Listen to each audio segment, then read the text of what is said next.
Oh, how I hate mini splits. Day in the life of an HVAC tech.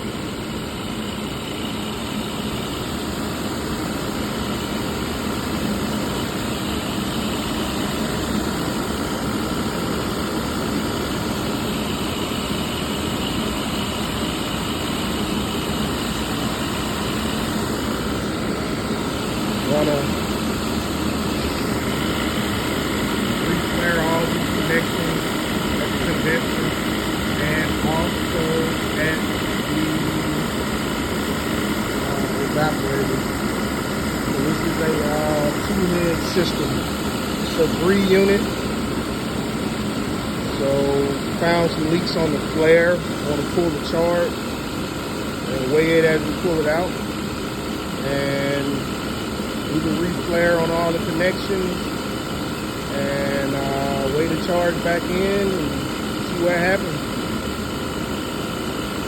I'll bring you back, let you know what happens.